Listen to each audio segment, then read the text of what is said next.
Представи си следното. Светът, който познаваш, не е такъв, какъвто изглежда.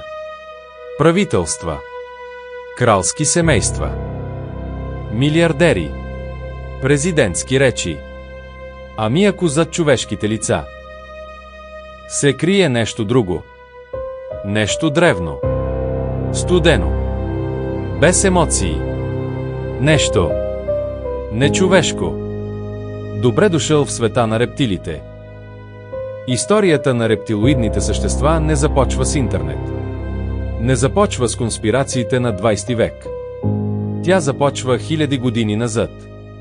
В шумерските текстове се говори за анунаки, същества, дошли от небето. Богове, които създали човека като работна раса. В Древен Египет боговете често били изобразявани с животински глави. Някои с влечугоподобни черти. В Централна Америка – Кецалкоатъл. В Китай – драконите, небесните владетели. Змията винаги присъства. Но защо? Дали това е просто символ? Или човечеството пази подсъзнателен спомен за реални същества? Според модерната конспиративна теория, рептилите са древна извънземна раса. Те могат да променят формата си, да приемат човешки облик, да се внедряват във властта. Те не управляват чрез сила, а чрез контрол. Контрол над информацията, контрол над страха, контрол над икономиката. Според някои изследователи на феномена, те се хранят не с храна, а с енергия. Негативна енергия. Страх, омраза, страдание. Колкото повече хаос има в света, толкова по-силни стават те. През годините в интернет се появяват клипове, интервюта на политици, телевизионни участия. За част от секундата зениците им се променят. От кръгли стават вертикални, като на змия. Лицето леко се изкривява. Очите проблясват. Повечето хора казват: дигитален глич.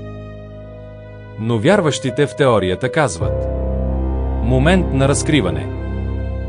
Истина или просто дефект в записа? Една от най-популярните части от теорията е идеята за кръвните линии. Според нея определени фамилии пазят чиста рептилна генетика.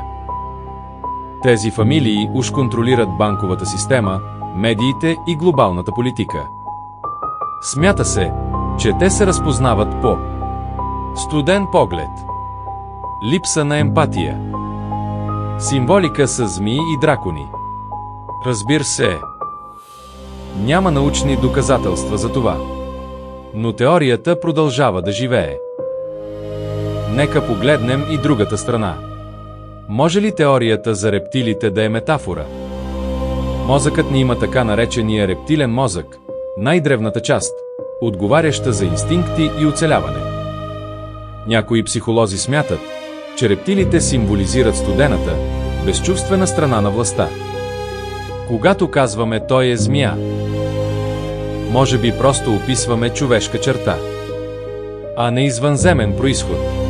В свят на корупция и несправедливост е полезно да вярваш, че злото идва от външна раса, от нещо нечовешко.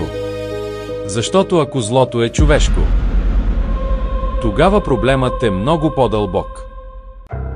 Има и хора, които твърдят, че са виждали истински рептилоидни същества. В пустини, в гори, близо до военни бази. Описват ги като високи над 2 метра, люспеста кожа, жълти очи, нечовешка сила. Разбира се, нито един доказан физически екземпляр не съществува. Самосвидетелства, истории, сенки в тъмното. Към днешна дата няма научно доказателство, че рептилите съществуват. Няма ДНК, няма тяло, няма проверен запис. Но Легендите за змийски същества съществуват във всяка култура по света. И това е факт. Съвпадение или древна памет?